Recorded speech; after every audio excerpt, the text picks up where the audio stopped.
merci beaucoup à chacun d'être venu.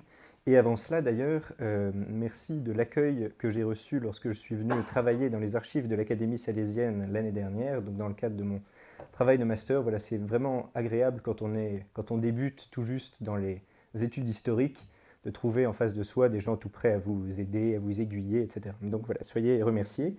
Et ce sont un peu donc les conclusions de ce travail de master que je viens présenter ici, puisque, comme l'a dit M. Périlla, c'est donc le bicentenaire de la création du diocèse qui a eu lieu formellement le 15 février 1822. Alors le point par lequel il faut commencer, je crois, c'est que si Monseigneur de Thiola avait été parmi nous, Monseigneur de Thiol ou de Thiola, voilà, de Thiol, bon. Alors, Monseigneur de Thiol, si Monseigneur de Thiol avait été parmi nous ce soir, en entendant parler de création du diocèse d'Annecy en 1822, il se serait certainement levé et il serait parti, non sans m'avoir au préalable vigoureusement remis à ma place. Vous avez ici son portrait.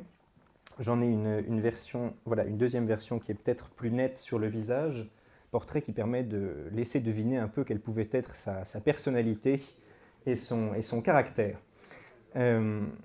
Voilà, donc... Attendez. Comme ça? Voilà. Oh. Peut-être en éteignant ici, ça sera plus net. C'est bon? C'est bon, allez, excusez-moi. Bon, alors, si tout va bien. Et donc, il se serait levé, il serait parti, car, et c'est là un peu tout l'enjeu, pour Monseigneur de Thiola, il n'y a pas de création du diocèse d'Annecy en 1822. Il y a restauration du diocèse de Genève, comme vous l'avez dit, donc diocèse illustre, pluriséculaire, qui aurait simplement connu une sorte d'éclipse et qui réapparaîtrait en 1822 sous une autre forme. Donc tout l'épiscopat de Monseigneur de Thiol, comme premier évêque d'Annecy, repose sur cette idée d'une continuité stricte entre l'ancien et le nouveau diocèse. Et c'est pourquoi, donc, pour le titre de cette petite intervention, je suis parti d'une citation d'un texte qui se trouve d'ailleurs dans les archives de l'Académie salésienne, qui est une chanson composée pour l'installation officielle de Monseigneur de Thiol comme premier évêque d'Annecy, et qui, donc c'est un chant en 11 strophes, sobrement intitulé « La fin des mots de l'Église et l'arrivée de Monseigneur Claude-François de Thiol à Annecy, sa ville épiscopale ». Et alors ça se chantait apparemment sur l'air d'une comptine folklorique intitulée « Je le tiens, ce nid de fauvette ». Je ne sais pas si quelqu'un connaît cette comptine, mais en tout cas l'avant-dernière strophe disait ceci, donc ça s'adresse à Monseigneur de Thiol. « Notre heureuse et chère patrie, par ta prudence et par tes soins, reprendra cette antique vie qui ne connut plus de besoin. Dans ton immortelle carrière brillant de l'éclat le plus beau, toujours tu seras la lumière d'un diocèse antique et nouveau. » Voilà, donc c'est ce diocèse antique et nouveau d'Annecy qui m'a intéressé et qui est un peu le thème de ce soir. Alors, toute époque est naturellement ancienne et nouvelle dans la mesure où, tout simplement, elle hérite de l'époque qui la précède et elle conditionne l'époque qui la suit. Mais cette tension est particulièrement visible pour la période qu'on appelle en France la Restauration et en Piémont-Sardaigne, de façon ironique, le Buon Governo, donc la période qui suit immédiatement l'effondrement du régime napoléonien en 1814-1815. Et cette période n'a pas toujours fait l'objet d'un traitement très enthousiaste de la part des historiens, puisqu'elle a longtemps été considérée comme une parenthèse réactionnaire entre donc le régime impérial et puis les monarchies parlementaires des années 1830-1840, avec l'idée voilà, d'un moment où on aurait tenté de faire revenir le passé, ce qui aurait échoué et qui aurait bloqué la marche irrésistible du progrès. Aujourd'hui, on revient un peu sur cette idée et on analyse plutôt la période de la Restauration comme un moment de transition, voire comme le moment fondateur où se mettent en place toutes les forces motrices, les idées, les carrières aussi du XIXe siècle. Et ce qui est intéressant, c'est que si on regarde dans le détail, on s'aperçoit que c'est parfois précisément la volonté de faire revenir le passé qui a conduit dans les faits aux évolutions les plus significatives. C'est-à-dire que les hommes de la Restauration ont en quelque sorte créé le XIXe siècle malgré eux, et qu'ils ont pu parfois se montrer novateurs en voulant rétablir l'Ancien Régime. Donc, dans l'Église, les 2 décennies de la Restauration, où donc les hommes de la contre-révolution sont à l'œuvre, marque un infléchissement très profond qui ouvre la voie à ce que sera l'Église du XIXe siècle, et même en fait du 1er XXe siècle, c'est-à-dire l'Église jusqu'au Concile Vatican II.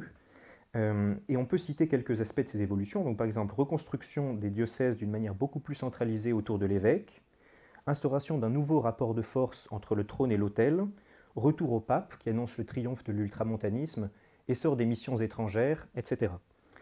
Et donc dans ce contexte, Monseigneur de Thiol est un bon objet d'étude, car son parcours s'étend, si on peut dire, des deux côtés de la barrière. Comme vous l'avez dit, c'est un homme d'Ancien Régime, véritablement, né en 1752, donc à Chaumont, à côté de Chaumont, qui a donc 40 ans lorsque les Français pénètrent en Savoie. Et d'autre part, c'est un homme qui est nommé évêque très tard pour l'époque, en 1822, donc il a 71 ans même quand il est sacré. Et donc son épiscopat, 1822-1832, se déroule non seulement sous la Restauration, mais même sous la Restauration deuxième période, si on peut dire. Donc voilà, donc vraiment un homme avec un parcours des deux côtés, et qui, d'autre part, est toujours resté dans le diocèse. Ce qui fait que quand il est nommé évêque, c'est loin d'être un inconnu pour les diocésains, c'est même tout le contraire, puisqu'il a été pendant 40 ans déjà vicaire général du diocèse avant de devenir évêque. Il a servi donc comme vicaire général les 4 évêques qui l'ont précédé. Donc, alors comme vous l'avez rappelé, les 2 premiers ici sont canoniquement des évêques de Genève, donc Monseigneur Bior qui est son cousin germain, Monseigneur Joseph-Marie Paget. C'est l'épiscopat de Monseigneur Paget qui est interrompu par la Révolution, enfin plus exactement par l'invasion de la Savoie par les armées révolutionnaires, avec à ce moment-là la création d'un diocèse unique du Mont-Blanc qui regroupe tous les diocèses de la Savoie et qui est confié à Monseigneur Panisset, l'évêque constitutionnel, pendant une brève période. Ensuite, le Concordat garde cette formule du diocèse unique, avec donc l'épiscopat bref de Monseigneur René Desmontiers de Mérinville, puis de Monseigneur De Sol, qui est l'évêque d'Empire. Et c'est ensuite donc seulement en 1822, après donc la restauration du roi de Sardaigne et puis plusieurs années de négociations, qu'est créé le diocèse d'Annecy avec Monseigneur de Thiolat pour premier évêque. Et puis enfin j'ai mis son successeur, Monseigneur Ray.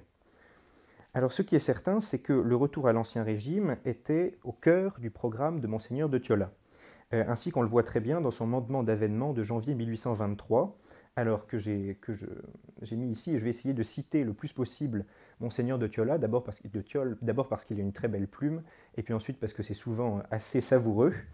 Donc par exemple, il faut que la génération précédente se rattache aux générations passées, il faut qu'elle efface autant que possible toutes les traces du volcan révolutionnaire qui a laissé de toutes parts sa lave impure.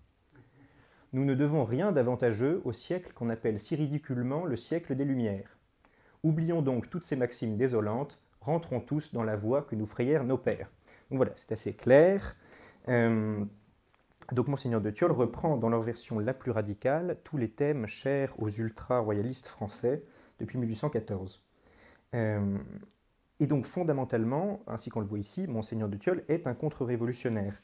Et la lutte contre la Révolution irrigue en réalité tous ses écrits publics, publiés dans le cadre de ses devoirs épiscopaux, donc à partir de celui-ci jusqu'à sa mort, et quel que soit par ailleurs le sujet. Donc c'est d'ailleurs assez intéressant, c'est-à-dire que par exemple, en 1826, plus de 30 ans après l'invasion de la Savoie par la France, un inoffensif mandement annonçant une quête pour le séminaire est toujours l'occasion de rappeler les méfaits de la Révolution, les leçons à en tirer, etc. Et puis un texte sur le carême de 1828 conduit en quelque sorte tout naturellement du carême au devoir de faire pénitence, du devoir de faire pénitence à la corruption du siècle, et de la corruption du siècle à l'esprit philosophique et révolutionnaire qui en est la cause.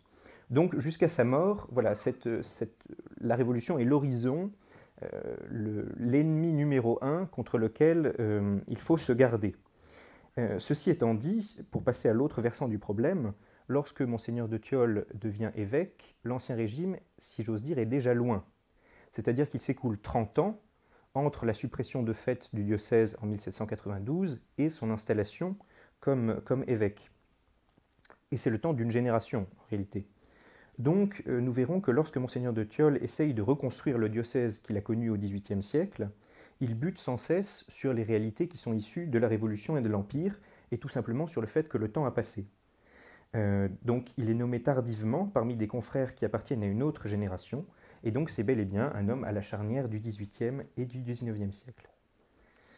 Et pour en finir donc avec ces quelques mots d'introduction et conclure sur cette idée d'une tension entre anciens et nouveaux autour de la création du diocèse d'Annecy, j'aimerais revenir sur le titre de la biographie, j'ai envie de dire la biographie officielle de Monseigneur de Thiol, qui est celle écrite par Nestor Albert, chanoine du diocèse d'Annecy, membre de l'Académie salésienne, un très grand travail de grande valeur, très documenté en 2 volumes. Et le titre est assez intéressant puisque Nestor Albert écrit « Histoire de Monseigneur Claude-François de Thiol, premier évêque d'Annecy, et du rétablissement de ce siège épiscopal ». Donc voilà, une petite contradiction dans les termes qui montre bien que l'ambiguïté survit très longtemps à Monseigneur de Thiol sur cette idée voilà, du diocèse antique, diocèse nouveau. Alors pour essayer de répondre à cette question, donc, je développerai trois points chronologiques. Premièrement, donc, l'héritage, c'est-à-dire ce que Monseigneur de Thiol et son épiscopat doivent au clergé d'Ancien Régime. Deuxièmement, donc, le moment plus précis de la création du diocèse d'Annecy, envisagé comme restauration du diocèse de Genève. Et enfin, inflexion-évolution, c'est-à-dire toutes les nouveautés du début du XIXe siècle et la façon dont Monseigneur de Thiol réagit par rapport à elle. Alors, premier point, origine sociale et formation, un évêque de l'Ancienne France. Alors l'expression évêque de l'Ancienne France vient d'un historien de l'Église à l'époque moderne qui s'appelle Michel Perronnet, dans sa thèse de 1977, où en fait il fait une étude de tous les évêques français qui étaient en poste en 1789 et en déduit diverses considérations, et donc un modèle de l'évêque français du XVIIIe siècle. Et donc évidemment, ce qui est intéressant pour nous, c'est de regarder dans quelle mesure Monseigneur de Thiol correspond ou non à ce modèle. Alors, parmi les éléments qui tirent, si on peut dire, Monseigneur de Thiol du côté de l'Ancien Régime, donc nous avons déjà cité son âge, donc le fait qu'il est assez isolé parmi les évêques savoyards, parmi ses contemporains, d'un point de vue générationnel. Quand il meurt, il est à 80 ans le doyen absolu des évêques de la Savoie. Et ses confrères sont d'une autre génération, soit une génération qu'il a d'ailleurs en partie lui-même formée au moment de la Révolution, soit d'une génération même encore postérieure, ordonnée sous l'Empire. Autre élément, c'est sa formation, qui est typique. Là, pour la formation, le modèle de Michel Perronnet s'applique exactement. C'est-à-dire, premièrement, typique donc d'un évêque français du XVIIIe. D'abord, passage par un collège religieux local, donc en l'occurrence le collège chapuisien d'Annecy, qui était à l'époque confié aux lazaristes. Ensuite, le grand séminaire de Saint-Sulpice, à Paris, avec une thèse à la Sorbonne, avec une thèse à la Sorbonne. Donc une formation tout à fait caractéristique des évêques d'Ancien Régime.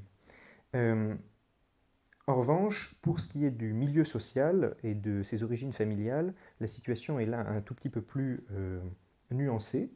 Alors, Thiol est le dernier évêque né dans une famille de la noblesse. Donc de ce point de vue-là, on est tenté de dire que là encore le modèle s'applique et que c'est un évêque d'Ancien Régime. D'autant qu'on voit très bien sur cette espèce de tableau qui montre une sorte de démocratisation, si on peut dire, de l'épiscopat savoyard, avec une nette césure révolutionnaire qu'on voit bien là entre 1790 et 1820, puisque donc, alors c'est vrai que les couleurs sont un peu, en fait, donc avant la Révolution, des évêques majoritairement nobles, avec donc soit des familles d'extraction chevaleresque, soit de la noblesse de robe, etc. Et puis de l'autre côté, donc côté 19e siècle, des évêques quasi exclusivement roturiers, de familles roturières sans aucune alliance noble, et même, on peut le dire, de milieux sociaux plutôt modestes. On peut penser par exemple à Monseigneur Billet, le futur cardinal archevêque, Monseigneur Billet de Chambéry, qui était berger avant d'entrer au séminaire. Donc évidemment un décalage très important avec ce qui se passait avant la Révolution. Cependant, ce que dit Michel Perronnet, c'est qu'il y a d'autres critères que la noblesse à prendre en compte, et en particulier la fortune.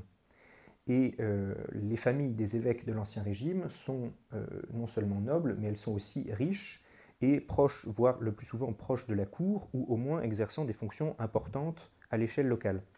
Et de ce point de vue-là, le cas de Thiol ne correspond pas tout à fait à celui des évêques d'Ancien Régime, puisque le cadastre de 1730 permet de montrer que sa famille, en réalité, a un patrimoine assez modeste, en tout une vingtaine d'hectares dans les environs de Chaumont, et donc voilà, c'est une famille d'épées, avec un service soit des princes de Savoie, soit de princes étrangers, comme ça arrive assez souvent dans la noblesse savoyarde de l'époque, qui est peu rémunérateur. Et donc, et d'ailleurs, la famille de Thiol se marie dans la petite bourgeoisie locale. Les tantes du futur évêque épousent des chirurgiens, des notaires, etc.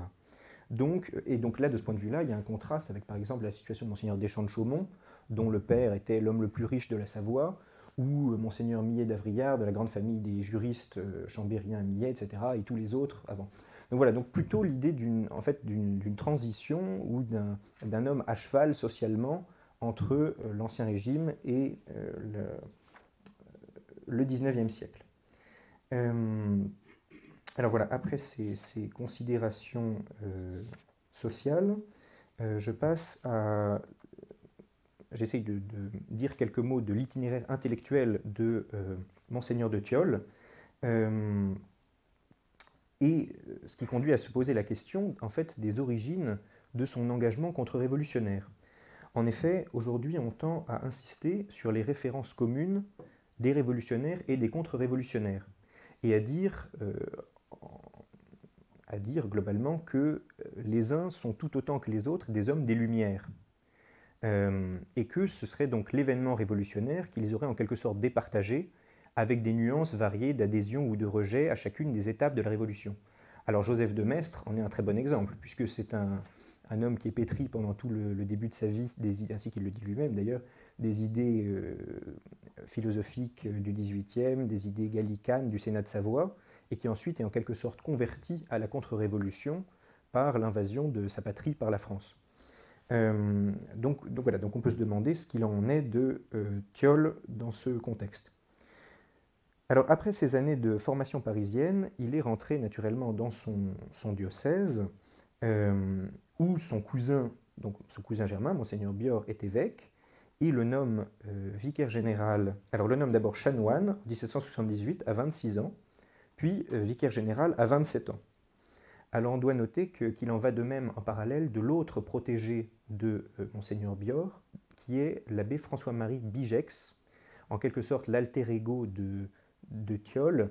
On voit d'ailleurs, il y a d'assez jolies lettres de Monseigneur Biord à ses deux étudiants à Paris, où on voit qu'il existait une sorte de lien de proximité, ou si ce n'est d'amitié, entre ces deux hommes, qui ensuite font donc toute leur carrière parallèlement, donc nommés vicaires généraux par Monseigneur Biord. Ils sont ensuite vicaires capitulaires, donc on dirait aujourd'hui administrateurs diocésains, pendant la vacance qui suit la mort de Monseigneur Biord. Ensuite, c'est le prévôt du chapitre, Monseigneur Paget, qui succède à Monseigneur Biord, ce qui permet à Thiol de devenir prévôt du chapitre en remplacement de Monseigneur Paget. Et donc des hommes qui ont joué déjà un rôle de premier plan dans le diocèse pendant 15 ans, plus de 15 ans, au moment de l'invasion. Alors ils ont pu y observer une église culturellement sur la défensive, mais très loin d'être moribonde.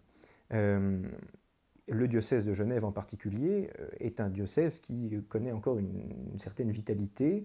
Alors c'est ce que montre très bien par exemple la thèse de M. Arnaud Pertuiset, que je crois vous avez entendu récemment, qui étudie justement Monseigneur Biord, et où on voit très bien une sorte de double orientation du diocèse contre le protestantisme d'une part, et contre les philosophes des Lumières d'autre part. Contre le protestantisme, donc ça c'est montré très bien par Arnaud Pertuiset, l'idée d'ériger le diocèse en rempart contre évidemment la Rome protestante qu'est Genève, qui a dépossédé les évêques de leur siège historique, et contre les philosophes des Lumières, avec notamment le passage à Ferney de Voltaire, qui est le paroissien le plus turbulent de Monseigneur Biord, et donc ce qui occasionne donc des lettres, des polémiques, etc. Et ce qui est intéressant pour nous, c'est que cette double orientation contre les protestants et contre les philosophes des Lumières se retrouve exactement 50 ans plus tard dans l'action de Monseigneur de Thiol comme évêque d'Annecy. Alors, sur la question protestante, il disposait, ce qui n'était pas le cas de Monseigneur Biot, d'un chef de guerre particulièrement redoutable, qui était l'abbé Jean-François Vuarin, que nous avons ici. L'abbé Vuarin a été ordonné en plein cœur de la Révolution et envoyé par Thiol, à l'époque vicaire général, comme missionnaire clandestin au sein même de la ville de Genève, puisqu'en fait Thiol comptait profiter de la fin de la frontière politique entre Genève et la Savoie du fait de l'invasion française qui avait envahi donc la République de Genève, ce qui permettait de tenter de s'implanter dans la cité de Calvin. Et donc Vuarin y va, et alors il y a des lettres assez émouvantes de Thiol qui s'adresse officiellement à M. Niquelet, marchand drapier à Genève, qui est en réalité l'abbé Vuarin caché, et il l'encourage à ne pas il l'exhorte à ne pas se décourager, il lui donne ses directives, etc. Donc ça en plein cœur de la Révolution. Et par la suite, Thiol, en quelque sorte, soutient Vuarin tout au long de sa vie. Alors je donne simplement un seul exemple, c'est en 1827, Vuarin écrit à Thiol, donc devenu évêque, pour lui suggérer un vaste système de surveillance des ouvriers du diocèse d'Annecy qui viennent travailler à Genève. Puisque ceux-ci, écrit Vuarin, sont mêlés jour et nuit avec une populace corrompue, hérétique ou impure, c'est-à-dire les protestants. Et donc évidemment, la situation se passerait mieux si l'abbé Vuarin connaissait les noms des ouvriers d'Annecy qui viennent à Genève, et comme ça il pourrait les prendre en charge, s'occuper d'eux, vérifier qu'ils vont bien à la messe, etc. Et donc c'est une sorte de complicité dans la lutte anti-protestante des deux hommes, qui montre que Thiol ne perd jamais la question protestante de vue, et qu'elle constitue l'horizon de sa politique jusqu'à sa mort. Alors la rhétorique antiphilosophique, d'autre part, surabonde dans tous ses écrits. Alors je cite à nouveau un exemple avec donc une lettre pastorale de 1825 sur le respect dû à l'Église. Dans le nombre immense d'opinions dangereuses, fausses, subversives de tout ordre qui inondent les sociétés, la plus féconde en ruines de tout genre, celle même qui nuit le plus à l'espoir d'une restauration solide, c'est celle qui s'est attachée à décrier l'Église, qui a attaqué ses dogmes, qui a tourné sa morale en dérision, qui a jeté le ridicule sur le ministère sacré, qui lui a contesté son autorité sur les hommes. Tel fut pendant 50 ans le but des efforts de la secte philosophique. Elle n'a rien négligé pour l'atteindre. Les travaux de tout genre ne l'ont point effrayée. Écraser l'infâme, disait son coryphée, donc Voltaire bien sûr, en parlant de notre sainte religion. Et dans un autre temps, elle s'écriait « Osez tout contre le clergé, vous serez soutenu ». Tout le monde connaît, peu de personnes apprécient l'épouvantable catastrophe qui a couronné tant d'efforts. Voilà, donc là on voit bien que les philosophes sont jugés être les premiers responsables de la Révolution, avec d'ailleurs une nuance un peu conspirationniste qui rappelle les théories de l'abbé Baruel, l'inventeur du complot maçonnique. Donc voilà, sur la responsabilité philosophique dans la Révolution. Donc de part et d'autre de la Révolution, une nette continuité entre le diocèse de Genève d'avant la Révolution et le diocèse d'Annecy d'après la Révolution. Monseigneur de Thiol théorise même en réalité cette continuité en faisant une analyse généalogique de la situation qui a connu un grand succès par la suite, qui a même été reprise par certains papes, qui se trouvent également dans les écrits de Joseph de Maistre, et qu'on trouve donc chez Monseigneur de Thiol, qui envisage en réalité la Révolution comme la fille des Lumières et comme la petite fille du protestantisme. Donc c'est l'idée qu'en fait la réforme protestante est d'abord et avant tout un esprit de rébellion contre l'autorité légitime, esprit de rébellion qui inspire ensuite les Lumières, puis les révolutionnaires. Et donc la Révolution s'insère en quelque sorte naturellement dans ce processus néfaste d'engendrement du monde moderne. Et par conséquent, la Révolution est analysée de façon providentialiste, donc interprétation providentialiste, avec l'idée qu'elle n'est pas un point de départ malheureux, mais au contraire la preuve éclatante et voulue par Dieu que l'Église, lorsqu'elle critiquait les philosophes ou les protestants, avait raison depuis le début. Donc par exemple, souvenons-nous que les maux comme les biens viennent de Dieu, et que s'il a permis cette hideuse expérience, donc la Révolution bien sûr, que le soleil n'avait point encore éclairé, c'est pour nous rendre sensibles toute la perversité des doctrines qui ont produit tant de malheurs. Donc voilà, ça aussi c'est chez Joseph de Maistre et c'est chez Monseigneur de Thiol. Alors nous en venons maintenant aux années cruciales précisément de la Révolution. Alors, donc la Savoie est envahie en novembre 1792, incorporée à la France révolutionnaire, et l'évêque de Genève, Monseigneur Paget, émigre vers le Piémont, en laissant la conduite du diocèse à ses deux vicaires généraux, Thiol et Bigex.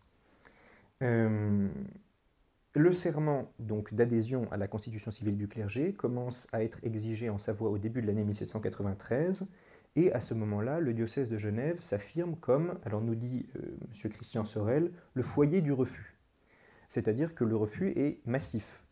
Et dans ce contexte, l'activité de Thiol est assez importante, et sa part de responsabilité dans ce refus est probablement assez importante également. Donc on a une déclaration solennelle du chapitre qui affirme sa fidélité au pape et à l'évêque en exil, des lettres aux prêtres pour les encourager à ne pas prêter serment, il délègue des pouvoirs spéciaux aux curés, aux vicaires, etc. De telle manière que le directoire du département, donc les autorités du Mont-Blanc, le font arrêter, peu après, très rapidement même en fait, et font imprimer en 1500 exemplaires le procès-verbal de sa condamnation, à diffuser dans tout le département. Ce qui montre bien, ce qui est bien une preuve de l'importance relative qu'avait pris ce personnage du vicaire général de Thiol. Alors, s'ensuit un périple assez impressionnant, puisque l'abbé de Thiol est condamné à la déportation à la Guyane, s'évade à Lyon, est réarrêté, transféré à Bordeaux, sort de prison, alors ça c'est un épisode assez mystérieux, sort de prison après une intervention de la duchesse de Doudeauville auprès de Fouquier-Tinville, et donc sort de prison, part en Angleterre, redescend par l'Allemagne, de telle manière qu'il se trouve à Lausanne en août 1793, après avoir comme ça traversé une bonne partie de l'Europe, et il y retrouve donc l'abbé Bigex, son alter ego, et une soixantaine de prêtres assermentés, donc réfractaires, qui s'y sont réfugiés également. Alors, un évêque constitutionnel pendant ce temps-là a été élu au printemps 1793 pour le département du Mont-Blanc, en la personne du curé de Saint-Pierre d'Albigny, François-Thérèse Panisset, donc dont le nom figurait tout à l'heure. Il peine à organiser le clergé assermenté, voilà, le petit clergé assermenté. Pendant ce temps-là, l'Église réfractaire, elle, se structure en tirant parti des hiérarchies déjà existantes. Donc à Turin, Monseigneur Paget, qui coordonne un peu l'ensemble de loin, et sur le terrain à Lausanne, donc Bigex, Thiol et les autres vicaires généraux des diocèses savoyards. Donc tout cela est assez coordonné et aussi en lien avec l'émigration politique, puisqu'à Lausanne se trouvent aussi des agitateurs qui entretiennent la cause du roi de Sardaigne, donc notamment Benoît-Maurice de Sales et Joseph de Maistre, évidemment lui-même, qui est à Lausanne au même moment. Donc par la suite, Thiol dirige l'organisation des missions clandestines qui, entre le printemps 1795, où on a une impression un peu de détente du fait de la convention thermidorienne qui suit la chute de Robespierre, donc entre le printemps 95 et la seconde terreur de septembre 1797, qui voit l'arrestation et la déportation de très nombreux prêtres avec la déportation vers l'île de Ré.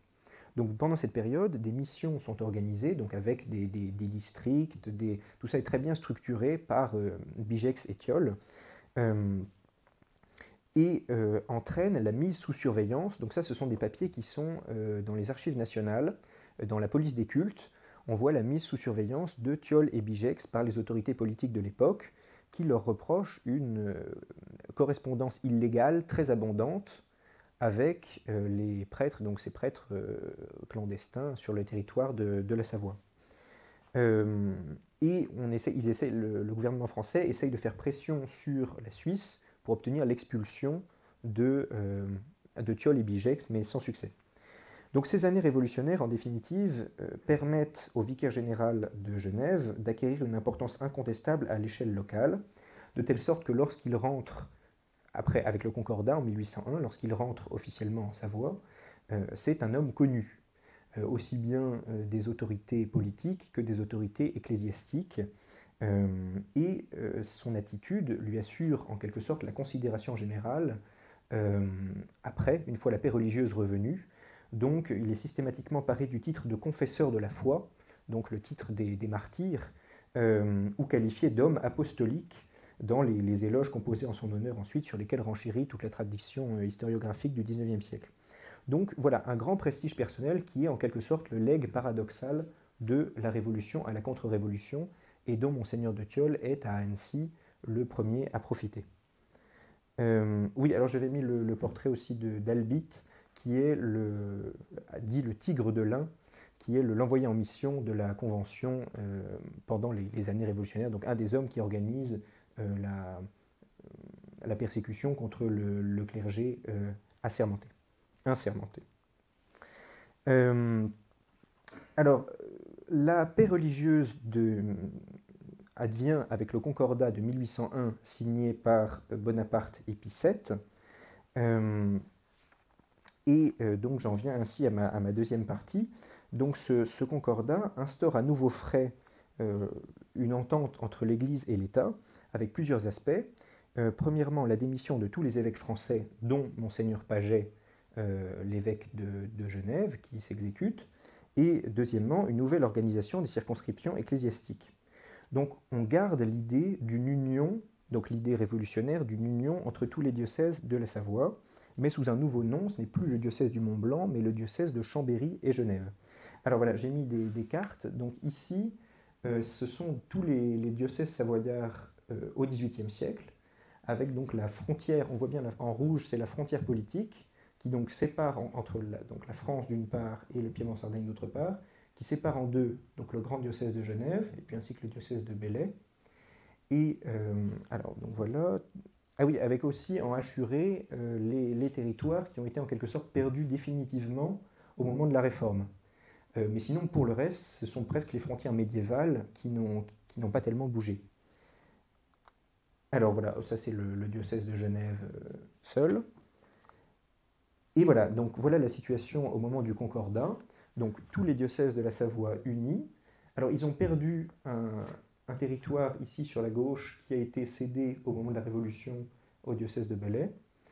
Et ce territoire diocésain couvre deux départements, le Mont-Blanc et le Léman, un département qui a été créé en 1798. Et donc l'évêque nommé, donc l'évêque de Chambéry et Genève, est Monseigneur René Desmontiers de Mérinville, qui a été évêque de Dijon avant la Révolution, ancien aumônier de la reine Marie-Antoinette, ancien réfractaire, ancien émigré.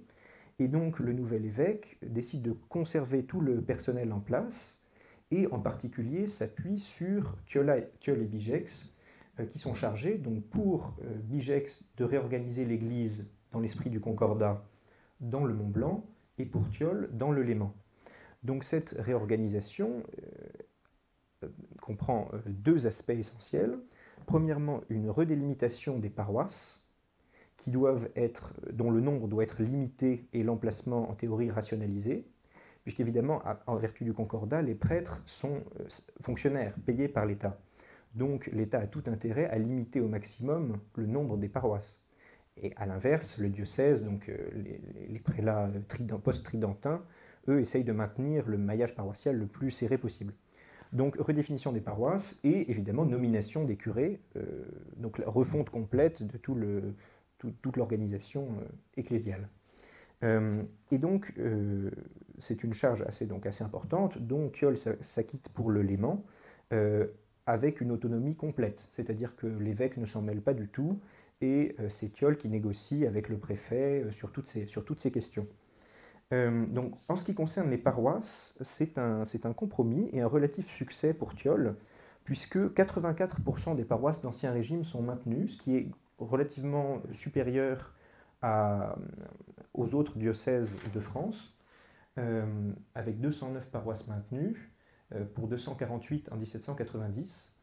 Et alors, ce qui me fait dire que c'est un succès, c'est que le préfet, Barante, prévoyait, lui, 155 paroisses. Donc voilà, donc un compromis, et évidemment, l'objectif initial de Thiol était de réarriver aux 248 paroisses d'Ancien Régime. Donc voilà, avec 209 paroisses, c'est un compromis. La nomination des curés est un sujet un peu plus brûlant, puisqu'évidemment se pose la question de l'intégration des anciens prêtres constitutionnels, donc de ceux qui ont participé au clergé révolutionnaire. Bonaparte souhaitait en théorie qu'un tiers ou un quart des prêtres des nouveaux diocèses fût composé d'anciens prêtres constitutionnels. Mais dans la mesure où le clergé de Genève avait été très massivement réfractaire, et où les prêtres qui avaient réellement fait partie du diocèse constitutionnel étaient en nombre encore plus restreint, puisqu'en fait il y a beaucoup de prêtres qui avaient prêté serment, mais qui ne s'étaient jamais ralliés ensuite à Monseigneur Panisset. Donc en fait, vraiment, les prêtres constitutionnels étaient très peu nombreux. Et donc, Thiol avait les moyens de se passer facilement d'eux dans l'attribution des postes. Et il ne s'en est guère privé, puisque initialement, sur 218 curés prévus, le nombre des assermentés s'élevait à 8 et est finalement étendu à 11. Et encore s'agissait-il exclusivement de prêtres qui n'avaient prêté que le premier serment, puisque Albite avait imposé ensuite un deuxième serment. Et donc ça, aucun prêtre ayant prêté le deuxième serment n'est réintégré, seulement ceux qui ont prêté le premier serment, et encore qui se sont rétractés très vite, et qui, pour la plupart, ont participé aux missions ensuite. Donc voilà, ils sont tous changés de paroisse, on les écarte de leur paroisse d'origine, et ils n'ont aucun poste important. Alors, l'abbé Bijek semble s'être montré un peu moins draconien dans le Mont Blanc, puisqu'on trouve des anciens prêtres jureurs qui sont nommés à des postes importants dans le Mont Blanc, mais ce n'est pas le cas du tout de Thiol. Alors, sa priorité, en 1803, la priorité de Thiol, au-delà du fait d'écarter les prêtres assermentés, semble avoir été de replacer les curés là où ils étaient avant la Révolution, donc dans une optique clairement restauratrice. Donc 40% des paroisses retrouvent leur curé, avec pour conséquence la constitution d'un corps presbytéral plutôt âgé, nécessairement, puisque les curés avaient déjà un certain âge avant la Révolution, et ils avaient donc 10 ans de plus en 1803. Donc on peut imaginer que la moyenne d'âge devait être d'à peu près 60 ans, voilà, avec des cas exceptionnels, donc par exemple le curé archiprêtre de Douvaine, 73 ans, le curé archiprêtre de Ferney, 74. Donc voilà, donc l'idée est vraiment de replacer les gens là où ils étaient, quelles que soient leurs possibilités. Voilà. Et pour les paroisses auxquelles il était impossible de rendre leurs desservants d'avant la Révolution, eh bien, Monseigneur de Thiol puise naturellement dans le vivier des missionnaires, donc des prêtres qui clandestinement sont allés confessés, mariés, etc., en 1795-1797. Alors, dans ce cas-là, il s'agit au contraire des anciens curés d'hommes souvent jeunes, voire très jeunes, dont l'activisme et la détermination ont suscité la méfiance des autorités. Donc, par exemple, le préfet Barante écrit à Thiol « Je ne doute pas que vous n'écartiez de ces emplois, donc des emplois importants, les prêtres jeunes qui n'ont commencé à exercer leur ministère que depuis la Révolution. Ils ont d'ailleurs tous montré un esprit ardent et un amour de domination et d'influence qui ont troublé la paix des communes. Ils ont aigri les citoyens contre la France et ont soulevé l'opinion contre les acquéreurs de biens nationaux. » Alors il va sans dire que de tels hommes étaient aux yeux de Thiol l'élite de ces missionnaires, et qu'ils ont tous d'ailleurs été nommés en dépit du préfet et leur chef à des postes importants. Donc voilà, donc en fait les bases du diocèse pour le département du Léman ont été posées par Thiol tout seul en 1803. Et ces bases ont relativement bien tenu, puisqu'on constate que le diocèse est globalement en bon ordre dès les années 1804-1805, ce qui est loin d'être le cas de tous les diocèses où il y a des résistances au concordat, l'écart des prêtres assermentés n'a pas été bien accepté, etc. Et alors le bon ordre du diocèse est remarqué avec l'enthousiasme du nouvel arrivant par l'évêque qui succède à Monseigneur de Mérinville en 1805, c'est-à-dire l'évêque d'Empire, Monseigneur de Sol, qui écrit à sa mère, à propos de son nouveau diocèse, « Le clergé y est extrêmement régulier et n'a jamais été divisé par les opinions religieuses, de sorte que je me trouve dans un diocèse précisément tel qu'ils étaient avant la Révolution, ce qui est infiniment avantageux pour un évêque. Voilà. Alors, donc ce nouvel évêque, Monseigneur de Sole, dont on a ici le portrait, donc qui venait de Digne, était un homme très doux, très effacé et qui est devenu rapidement aveugle. Donc en fait, il a abandonné en quelque sorte la réalité de l'administration du diocèse à ses vicaires généraux. Il a conforté tout le personnel en place et s'est servi de sa bonhomie naturelle pour naviguer en eau trouble avec une certaine habileté, sans se brouiller, c'est-à-dire qu'il a réussi l'exploit de tenir à travers tous les régimes sans se brouiller avec personne, ni avec donc, ses ardents subordonnés Thiol ou Bigex, ni avec l'administration impériale française, ni avec la monarchie sarde, ni même pendant les 100 jours, c'est ça qui est assez impressionnant d'ailleurs, c'est qu'on voit très bien que pendant les 100 jours, il est estimé par tout le monde, c'est-à-dire à la fois par le régime français, alors que c'est un moment où évidemment beaucoup de carrières ont été brisées, de gens ont été épurés, etc.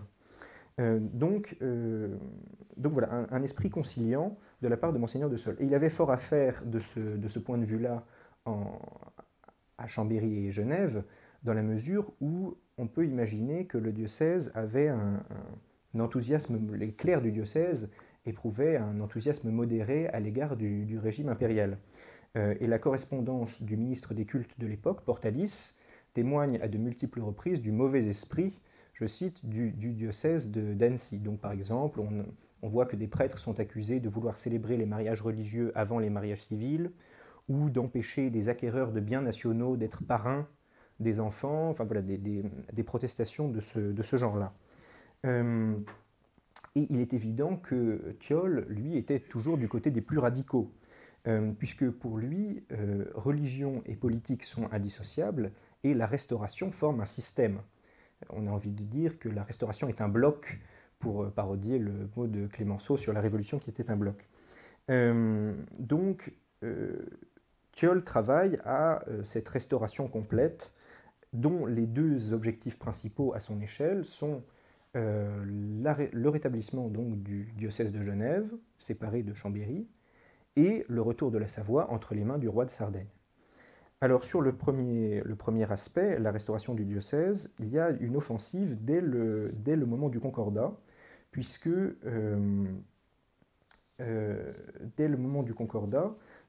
donc on envisage à ce moment-là, on voit très bien que l'administration hésite en réalité au moment du redécoupage des diocèses, sur ce qu'elle doit faire. Donc on pense à rétablir le titre d'évêque de Genève, mais avec un siège épiscopal à Bourg-en-Bresse, ou à établir un siège à Annecy, ou, c'est la solution qui est finalement maintenue, à garder le diocèse du Mont-Blanc, donc l'union des diocèses savoyards, avec un siège épiscopal à Chambéry, qui est le lieu de la préfecture du Mont-Blanc. Donc voilà, donc une hésitation, et on voit très bien la correspondance entre Portalis et le légat pontifical de l'époque, le cardinal Caprara, que voilà, la situation est un peu... voilà, que l'administration hésite. Bon, puis finalement, voilà, c'est Chambéry qui l'emporte. Et sur le côté politique, eh bien, Thiol reste modéré, son attitude reste modérée jusqu'à la fin du régime impérial. C'est-à-dire qu'il n'y a pas d'opposition ouverte, ni de lui, ni d'aucun clerc savoyard, avant les toutes dernières années du régime napoléonien, où à ce moment-là, il commence à intriguer ouvertement en faveur de la monarchie sarde. Alors notamment, il va à Paris il préside une délégation de membres de la noblesse savoyarde à Paris auprès du Congrès pour plaider la cause du retour de la Savoie entre les mains du roi de Sardaigne. Il fait circuler un plébiscite, etc. Et alors cet activiste place Monseigneur de Sole en porte-à-faux, justement. Alors c'est là qu'il fait preuve de toute son habileté en expliquant qu'il est un peu dépassé par les événements et que donc il aimerait bien donner satisfaction aux autorités, mais il ne peut pas user de trop de rigueur ou d'autorité car ses prêtres sont très partisans du roi de Sardaigne, etc. Donc lorsque celui-ci, le roi de Sardaigne, est finalement restauré et récupère finalement la Savoie, on peut imaginer qu'à ce moment-là, l'autre aspect, c'est-à-dire la restauration des diocèses, est en bon chemin, puisque la monarchie sarde se dépêche de supprimer méthodiquement toutes les innovations juridiques ou politiques du régime bonapartiste et de la Révolution. Et donc, par exemple, l'affaire semble entendue au point que l'abbé Nicolas Saint-Marcel, qui est l'ancien précepteur du roi, lègue par testament en 1816 sa croix pectorale et son anneau à Monseigneur l'évêque qui sera nommé pour le diocèse d'Annecy, écrit-il, donc dès 1816. Mais alors c'était beaucoup s'avancer, et en réalité, il va falloir encore plusieurs années de négociations laborieuses avant d'arriver à l'érection du diocèse d'Annecy. Alors, le premier obstacle est une modification territoriale assez importante, puisque le Congrès de Vienne, en redessinant la carte de l'Europe, crée le canton de Genève, c'est-à-dire donne plusieurs communes savoyardes aux Genevois, des communes qui étaient donc situées avant cela dans le département du Léman et dans le diocèse de Chambéry et Genève.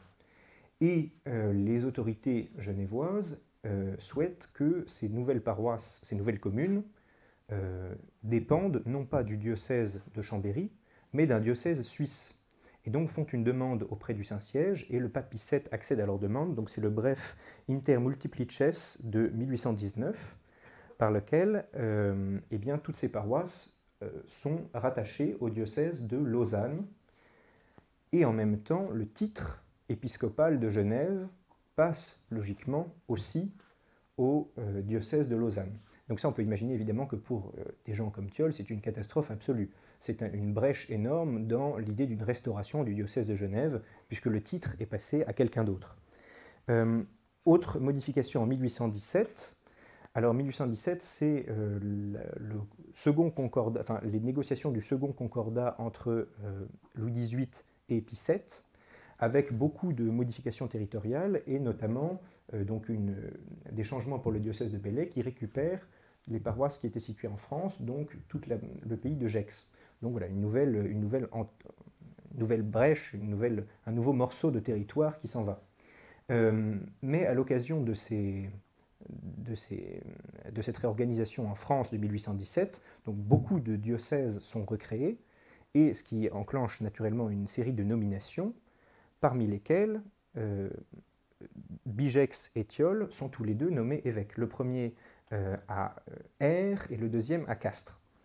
Et le roi, qui est Victor Emmanuel à ce moment-là, leur demande de refuser ces sièges épiscopaux et explique, alors le journal dit à ce moment-là que c'est parce que le roi leur destine des sièges dans ses États.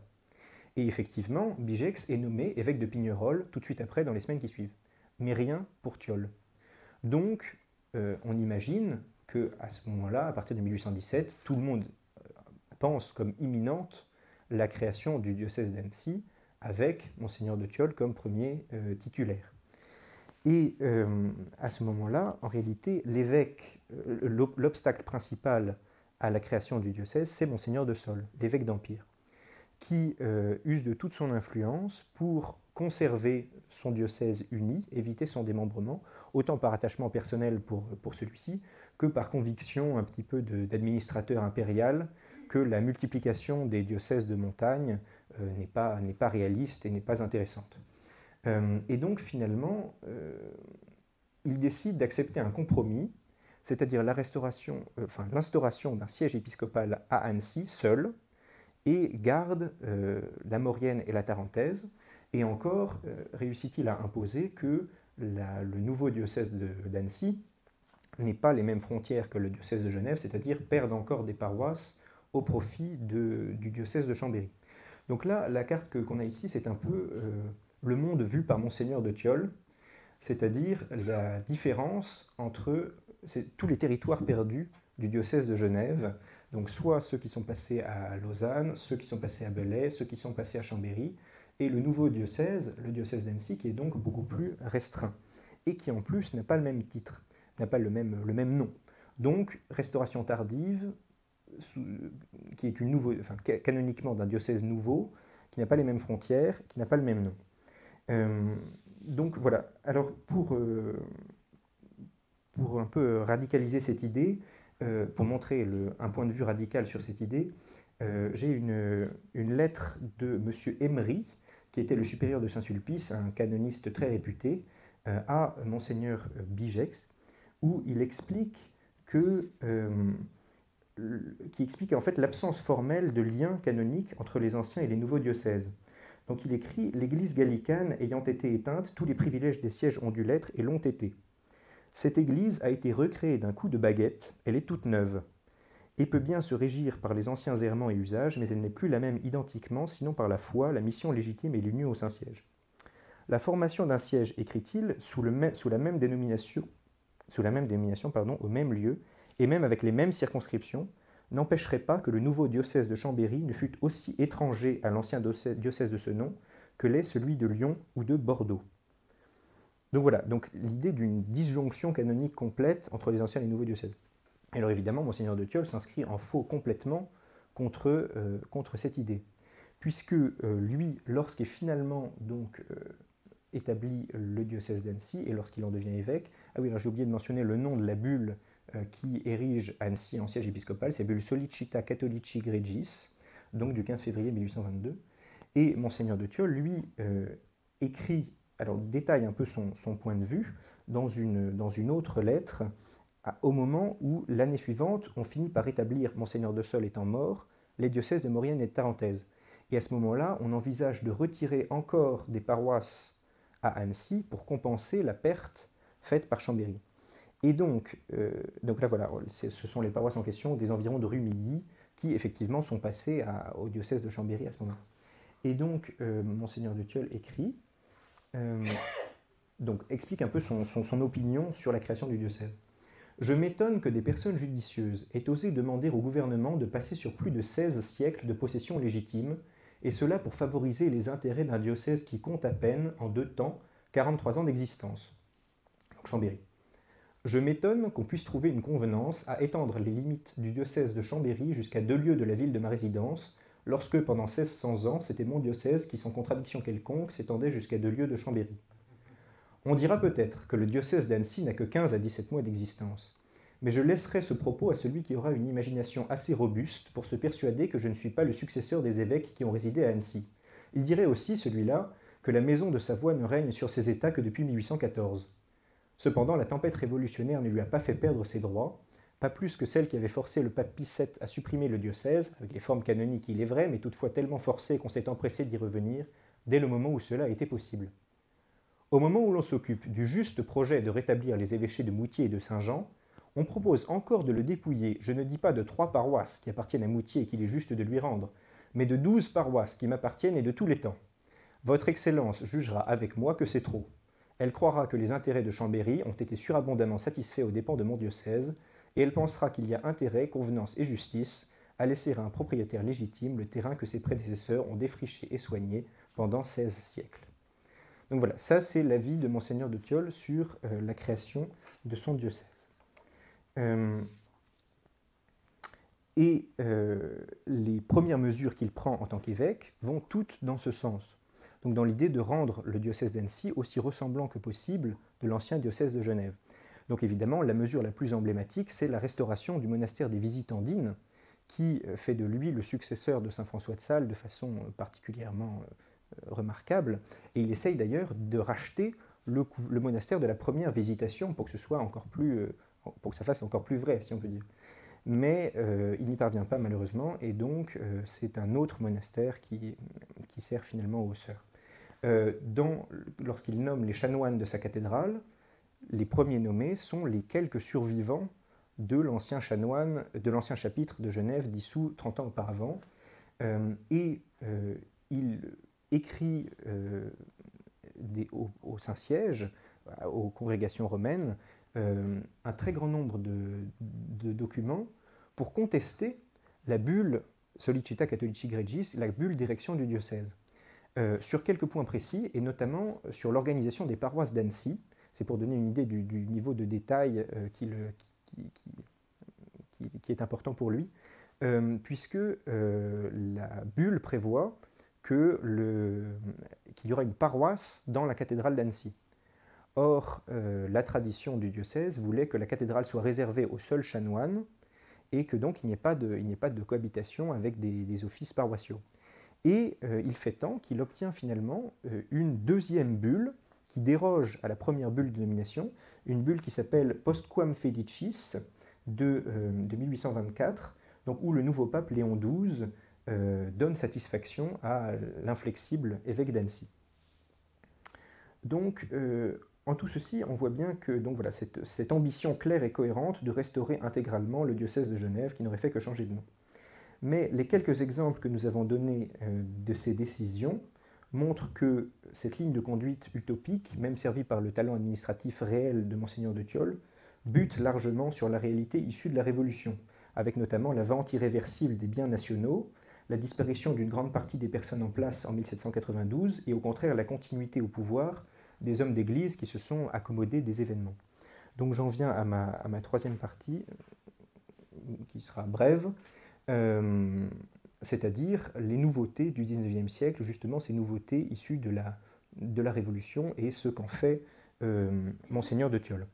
Alors le premier point, c'est l'ultramontanisme, qui est le grand point saillant, le grand mouvement saillant de l'ecclésiologie du XIXe siècle. Puisque au XVIIIe siècle, sous l'Ancien Régime, tout le monde est gallican. Alors, le gallican est le nom qu'on donne au phénomène en France, mais la France est très loin d'être un cas isolé. En Allemagne, en Toscane, en Espagne, et également en Piémont-Sardaigne, existent des mouvements semblables, donc des mouvements de tendance, si je veux résumer la chose à très grands traits, de tendance autonomiste des églises nationales. Et alors, oui, si je veux être juste un peu plus précis, on a une bonne définition du gallicanisme dans la déclaration des 4 articles de Bossuet en 1682. Donc, primauté du concile œcuménique sur le pape en matière de dogme, indépendance du pouvoir royal par rapport à l'Église sur toutes les questions temporelles, force des traditions de l'Église nationale au moins égale aux décisions de la curie romaine, etc.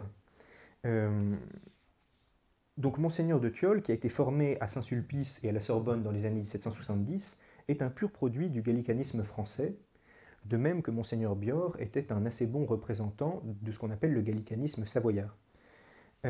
Et sous la Restauration marque le retour en force d'un épiscopat gallican. Mais au niveau des fidèles et des prêtres, un grand renversement des mentalités est à l'œuvre, puisque les papes, donc les papes Pie VI et Pie VII, ont acquis une très grande popularité du fait de leur tribulation pendant les années révolutionnaires, et la cause du pape est brillamment défendue par des gens comme Lamennais ou comme Joseph de Maistre dans son essai du pape de 1817. Et donc voilà, on commence à revenir au pape. Alors quelle fut la position exacte de Mgr de Thiol sur ces questions? Alors de ce point de vue-là, les avis divergent, puisque les historiens qui ont écrit sur Joseph de Maistre tendent à évoquer le nom de Mgr de Thiol comme une des personnes qui aurait converti Maistre à l'ultramontanisme, puisqu'en fait, Maistre devient ultramontain en 1793, au moment où il est à Lausanne, avec Bigex, Thiol, etc. Donc, de Maistre aurait été l'élève de Thiol, ce qui évidemment serait considérable, puisque quand on sait l'audience qu'il y a eu par la suite, cet essai du pape et son influence sur le clergé français, ça donnerait une postérité spirituelle considérable à Mgr de Thiol. Et puis d'un autre côté, la tradition historiographique savoyarde tend plutôt à reprocher à Mgr de Thiol son gallicanisme, en disant par exemple qu'il n'a jamais fait de visite ad limina, c'est-à-dire de visite à Rome pour rendre compte de l'état du diocèse, que son catéchisme, le catéchisme qu'il a rédigé, était un petit peu inspiré de celui de Bossuet, et donc plutôt connoté gallican.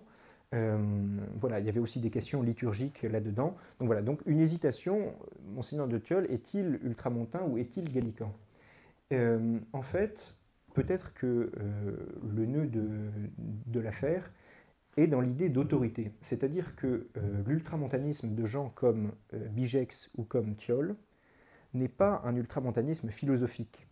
Ce sont des gens qui ne parlent jamais de l'infaillibilité pontificale, qui ne se demandent jamais si un concile pourrait déclarer le pape hérétique, ou etc. En fait, leur vision de l'ultramontanisme est une vision juridique, politique, disciplinaire. C'est l'idée qu'une société bien ordonnée a un chef qui ne doit pas être contesté, et que le chef de l'Église, c'est le pape. Donc, et aussi que pendant les années révolutionnaires, eh bien, seule l'autorité pontificale a été apte à condamner la constitution civile du clergé et le clergé constitutionnel. Donc voilà, et ceci rapproche donc Thiol d'une réflexion du professeur Philippe Boutry qui appelle à substituer à l'idée d'ultramontanisme celle d'intransigeance, en expliquant qu'en fait, ce qu'on voit surtout à l'œuvre parmi les clercs de cette époque, au-delà du regroupement derrière le pape, c'est un refus de la modernité et donc un catholicisme de refus qui se structure et qui est une forme de sensibilité à l'histoire et au présent. Donc voilà, et effectivement, Monseigneur de Thiol semble bien correspondre à cette idée. Deuxième évolution, rapport de force entre le trône et l'autel. Donc ça, c'est l'idée que en fait, l'intransigeance est aussi le nom qu'on donne à un mouvement politique propre à la curie romaine, celui des Zelanti. Donc l'opposition Zelanti-Politicanti apparaît à la fin du XVIIIe siècle autour de la question jésuite, puisque les monarchies catholiques font pression très fortement sur les papes pour qu'ils suppriment la compagnie de Jésus. Et certains membres de la curie pensent qu'il faut leur donner raison, donc ce sont les Politicanti, les partisans d'une union en fait du trône et de l'autel, c'est-à-dire d'une union du Saint-Siège et des grandes monarchies catholiques. Et à l'inverse, les Zelanti pensent qu'il faut résister. Et cette position-là se colore ensuite sous la Restauration d'une sorte de réactivation des grands rêves médiévaux de soumission du temporel au spirituel et de l'idée que les concordats sont une mauvaise idée et qu'en fait l'Église devrait tirer parti de son prestige acquis en raison de son attitude pendant la Révolution pour renverser des logiques de soumission au pouvoir politique qui avaient lieu au XVIIIe et au XVIIe siècle. Avoir cette opposition, avoir l'action de Monseigneur de Sol et de Monseigneur de Thiol à l'échelle locale en Savoie, on est très tenté de décalquer cette opposition entre Zelanti et Politicanti, puisque Monseigneur de Sol, comme je l'ai dit, est toujours partisan de la conciliation, voit visiblement l'intendant ou le préfet sous l'Empire comme un allié, comme un homme qui est chargé avec lui d'administrer le diocèse. Et d'ailleurs, on voit le préfet de la Doucette qui demande, quand il est décalé, il reçoit un nouveau poste, je ne me rappelle plus où, demande au pouvoir impérial si on ne pourrait pas lui décaler aussi Monseigneur de Sol, tant il est content de son rapport avec lui. Pour Monseigneur de Thiol, c'est tout l'inverse. C'est-à-dire que Monseigneur de Thiol s'adresse à un intendant, à un ministre ou à un syndic, il considère toujours peu ou prou son interlocuteur comme un écolier ignorant qui serait chargé de faire appliquer ses orientations strictement sans poser de questions. Et voilà. Et donc, alors, il y a plusieurs... bon, je vous épargne les exemples, mais voilà, il y a plusieurs lettres très cassantes de Monseigneur de Thiol au pouvoir politique. Avec un certain succès, malgré tout, si on regarde son épiscopat sous la Restauration, on constate une certaine importance, enfin, une certaine emprise de Monseigneur de Thiol sur les affaires politiques. Par exemple, on constate qu'il a un poids dans les nominations des syndics, donc des maires, qu'en matière de censure, il a aussi un pouvoir de décision sur les ouvrages et les journaux qui sont acceptés en Savoie. Donc voilà, donc un certain poids sur les faits malgré tout. Mais ce poids a un coût idéologique, et c'est ce que Bernard Plongeron appelle le piège des Lumières, c'est-à-dire l'idée qu'en fait, l'Église est obligée de justifier tout le temps que le pouvoir civil doit lui obéir parce que, en contrepartie, elle est le meilleur garant de l'ordre social qu'il ait à sa disposition. Et effectivement, Monseigneur... Donc, alors, c'est vrai que pour nous, c'est toujours assez surprenant parce que, En fait, on a des clercs qui appellent distinctement à ce qu'on qualifierait aujourd'hui d'instrumentalisation, c'est-à-dire qui font remarquer au pouvoir politique que s'ils veulent être obéis, eh bien, ils doivent donner satisfaction à l'Église sur un grand nombre de points et qu'en contrepartie, l'Église recommandera aux fidèles d'obéir et d'être soumis à la puissance civile. Voilà, donc une sorte de nouveau rapport entre les trois thèmes. Et enfin, dernier point, le centralisme épiscopal. Donc ça, c'est absolument visible partout dans l'épiscopat de Monseigneur de Tiolle. Donc le fait que sous l'Ancien Régime, l'évêque est lié par un très grand nombre d'entraves. Par exemple, son pouvoir de nomination est finalement assez limité. Les cures, l'évêque ne dispose pas de toutes les cures de son diocèse au XVIIIe siècle. Le pape, le roi, les chapitres, les abbayes ont toutes pouvoir de nomination sur un certain nombre de cures. Rien de tel en 1822-1823 quand Monseigneur de Tiolle devient évêque. C'est lui qui nomme absolument tout son personnel ecclésiastique. Voilà, les congrégations, qui étaient aussi un problème assez important, les congrégations masculines, les abbayes au XVIIIe siècle, par exemple les bénédictins de Talloires, les feuillants d'abondance, etc., ont toutes disparu du fait de la Révolution, et le diocèse récupère en grande partie leur héritage. Alors on peut penser par exemple à l'église des Dominicains d'Annecy, qui devient la paroisse Saint-Maurice, si je ne me trompe pas, et puis aussi alors dans l'enseignement, c'est-à-dire que tous les collèges qui étaient tenus par des congrégations sont récupérés par le clergé séculier pour en faire des petits séminaires. C'est le cas du collège chapuisien, par exemple. Le grand séminaire, qui était tenu avant la Révolution par des lazaristes, est confié à des prêtres diocésains. Donc le diocèse reprend en main tout l'héritage des congrégations. Et la raison en est que la structure paroissiale, chez Monseigneur de Tiolle, est l'horizon central. Et on voit très bien que la priorité est de fournir en prêtres toutes les paroisses et de garder un maillage paroissial très, très serré. Alors, le côté négatif, si on peut dire, c'est que ce faisant, Monseigneur de Tiolle semble un peu retarder ou étouffer tous les vecteurs de développement ou de renouveau à l'échelle diocésaine. Par exemple, il décourage formellement les missions étrangères, en expliquant que c'est de la dispersion, des vocations perdues qui font du désordre au lieu de servir le bien du diocèse. Donc il interdit par exemple l'Association pour la propagation de la foi de Pauline Géricault, contrairement aux autres évêques de Savoie. Également les missionnaires de Saint-François de Sales, des pères Mermier et Fabre, ne sont pas autorisés par Monseigneur de Tiolle, et c'est son successeur, Monseigneur Ray, qui en fait une congrégation. Pour les congrégations féminines également, à part les visitandines, il dit très clairement qu'il ne veut pas d'autres congrégations. Donc, par exemple, les sœurs de Saint-Joseph, voilà, j'ai la phrase, sur les sœurs de Saint-Joseph, je ne les adopterai dans le diocèse que sous la condition stricte qu'elles se borneront à apprendre le catéchisme, à lire, à écrire et les ouvrages manuels, sans aucune instruction quelconque plus relevée, ne voulant ni introduire des dames errantes, ni nuire à la grande visitation, ni sortir les sœurs de leur état. Donc voilà. Et c'est donc son successeur, là aussi, Monseigneur Ray, qui donc autorise finalement et constitue les sœurs de Saint-Joseph d'Annecy. Donc voilà, donc on peut avoir l'impression, en entendant ça, d'un prélat un peu bloqué dans la réforme post-tridentine, qui donc aurait un peu tout étouffé au bénéfice de la seule structure paroissiale. Mais on doit noter aussi que cette insistance sur la structure paroissiale est loin d'être un combat d'arrière-garde en 1820, et que, surtout si l'on en croit, la réussite assez exceptionnelle de cette politique d'un point de vue vocationnel.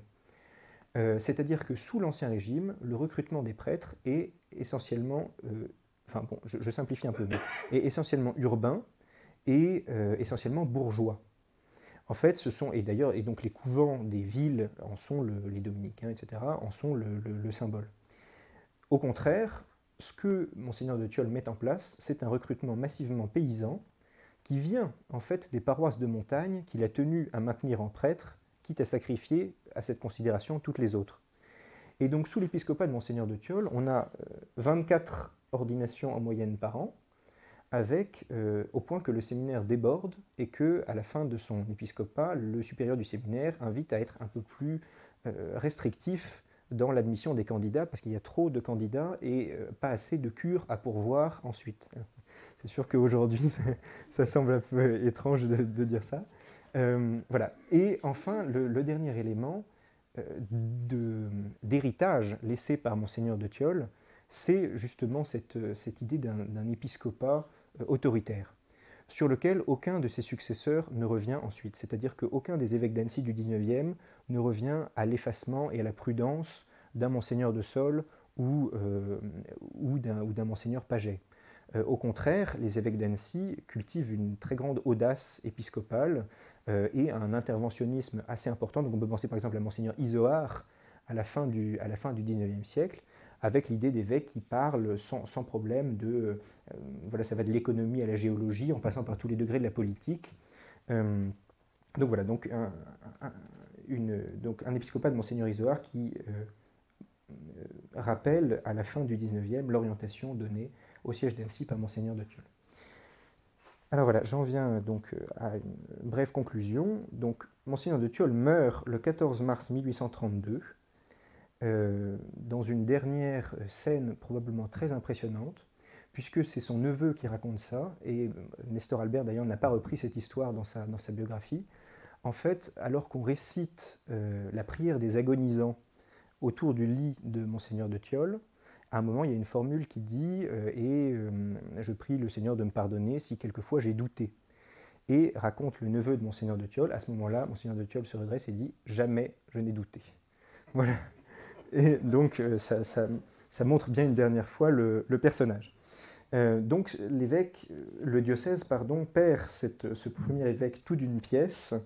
Donc, un homme qui s'est attaché à modeler ce diocèse pendant ses 9 années d'épiscopat préparé par 40 années de vicariat général, en vue d'un objectif assumé, renouer la continuité brisée par la Révolution et recréer le diocèse de Genève tel qu'il était sous l'Ancien Régime. Alors au service de cette ambition, donc une théologie très classique, apprise de la Sorbonne des années 1770, un sens des réseaux mûri dans le combat contre-révolutionnaire et une ecclésiologie fondée sur l'idée d'autorité qui, si on devait en donner un, serait le principe directeur de la vie et de l'action de Monseigneur de Thiol. L'église de Monseigneur de Thiol est une église en guerre qui ne peut triompher qu'en bataillon bien ordonné, groupé derrière une autorité incontestée. En cela, il est bien, comme dit Philippe Boutry, un évêque intransigeant du XIXe siècle, et aussi un héritier de la contre-réforme savoyarde et de l'apologétique anti-lumière, paradoxalement servi par la Révolution, et en définitive un évêque antique et nouveau à l'image de son diocèse des années 1820. Merci beaucoup.